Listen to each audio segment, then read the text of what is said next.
This video is sponsored by Big Daddy Unlimited. Big Daddy Unlimited is a membership-based buyers club, and as a member, you have the ability to buy pretty much anything you can think of related to guns and ammo and shooting at wholesale pricing. And right now, you can get a 30-day trial membership for 99 cents a month. I'll put a link in the description below and one right up here. You can go check them out for the first month for just 99 cents. See if you think it's going to be a good deal for you. I know for me it was. Welcome back to Survival on Purpose coverage of the 2019 Blade Show, and our coverage would not be complete without stopping by to see our friends at Battle Horse Knives. I'm here with Adam. Got that right? Yes, sir.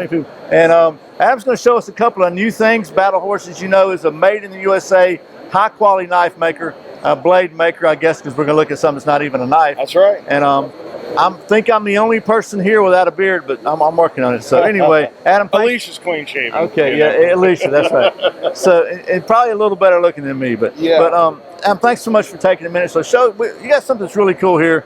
So I'm gonna let you just tell us about it. Yeah, so this is our Trailhawk. It's 4140, differentially heat treated. It's got a nice convex edge. Full tang. It is micarta all the way up, and it's been, John did a great job on these. When we first brought them out, we weren't happy with the weight.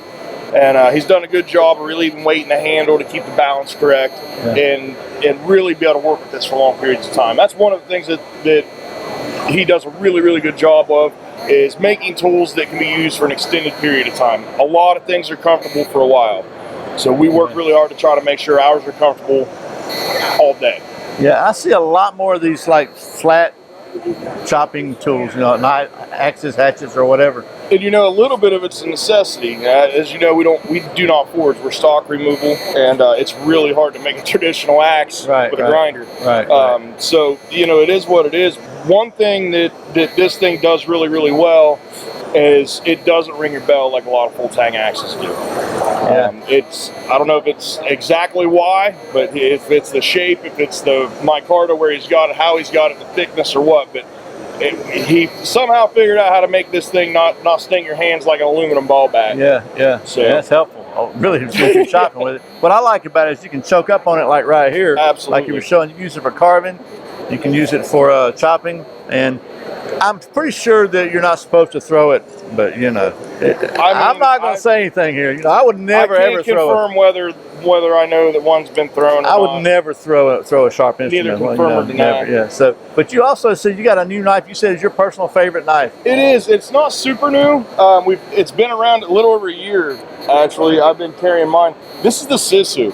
This is the knife that I carry all the time, and I was going through a period where I was looking for a new knife to use at camp, to start working on my knife skills and carving and notching, and being in this business, coming in and starting to work for Battle Horse, coming from like the gun shop, where it was more of an EDC blade and, you know, something to pair with my pistol and whatnot, to going to a woods blade or a bushcraft blade, things like that.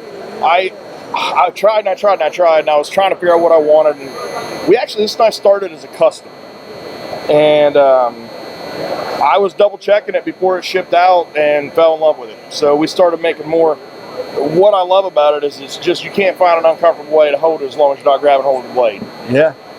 I do a lot of pull cuts. It's comfortable here. It's comfortable forwards. I can choke up on it really well. Work with it even deep in my hand. So that is my absolute favorite blade we make. It is. You know, you're right. The handle is really, really smooth. Take a closer look at this thing here, and it sort of reminds me of the feather stick as far as like it's got a good full size handle but a usable blade. So I think sometimes, you know, I like big knives, but I think sometimes the longer blade, you don't. If you don't get any use out of it, it's just kind of in your way. Right. I mean, this is enough to do some really good. I've found that there's more that I cannot do with a big blade than there is that I cannot do with that blade. Yeah. So, and if you look at the handle on it, you know, there's one thing that Dan told me when I first started here, and he said, "Look at your hand." He said, "Go like this." He said, "It's not square." Yeah. You know, and that knife kind of proves it. It's very ergonomic. This is extremely comfortable.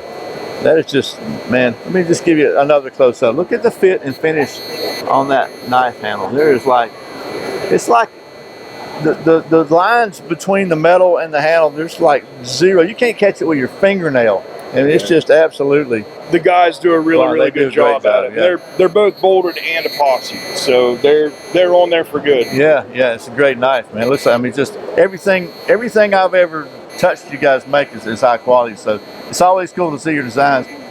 I'm going to take a look at one more thing that I thought was pretty cool. Oh, you got one right there. So That's another everyday knife for me. yeah, I've not seen this before, but apparently this is a pretty cool little neck knife style thing. But it's also designed to use as a flint and steel striker, yeah. for striking with a flint. This was inspired by an antique blacksmith's knife. One of our friends on one of our campouts had an antique knife that he'd gotten somewhere, and that's what he used it for. And so we went back and we made it kind of in that tradition. You can see mine's all beat up from, I was going to say, so let's fires. take a look at that. So yeah, That one's got a little bit of wear to it. It's not for show, it's for go. That's right. That's right. Yeah. So I've been cool. known to lean on things. So. Yeah, that's cool. So because I think that's something that's kind of gets. I'm gonna get back in the camera here. Something that a lot of people want to carry a carbon steel knife to strike a flint, but some of them work better than others. And they do. And a knife in general. Yeah. It's not. Even this isn't the ideal steel or flint striker. If it's got to be tempered back enough to make a decent knife, it's not going to be the best striker out there. This isn't something, if you've never started flint and steel before, you have zero skill in it at all, probably not your best bet. Right. If you do it on any kind of regular basis, if you're confident, if you own that skill, this thing's awesome. But this sucker is sharp too, man. Yeah. Wow. Like everything. And you know what? It's just a nice little utility blade. Yeah. It indexes well to your finger, sheep's foot. This thing's opened more boxes, done more utility work than. But what I like about all my other stuff combined. the way this handle's made, like I just knocked something on the floor. The way this handle's made, it still gives you enough of a grip you can actually use it like a real knife. Yep. Unlike a lot of smaller knives that just don't seem to have that. They don't stay in your hand good. So pretty cool. This is the what? The rat tail. The rat tail. So one more knife we'll take a look at real quick just because I think it's cool. This is the, what is this one? That's the Birch River. The Birch River. This is a really, really handy looking little small knife with a big one. I like this one a lot. And I just happened to see it sitting here. I thought you might want to see it. So that's our bird and trout knife. Really, really cool stuff from the folks at Battle Horse Knives. So be sure and check them out. You can go to battlehorseknives.com. Absolutely. And find us on Facebook and find us on Instagram, all the good stuff. So. And I promise you, you will not be disappointed in the quality and fit and finish of these knives. They rock and roll. And one of my favorite kind of bushcrafty knife makers. So, Adam, thanks for taking so much time. Heck yeah, man, anytime. Thank you for watching Survival on Purpose coverage of the 2019 Blade Show. Once again, my name's Brian. Remember, survival's not an accident, so be prepared. I'll see you next time. Oh, let me turn this thing off. Oh, yeah, that's going to be on YouTube.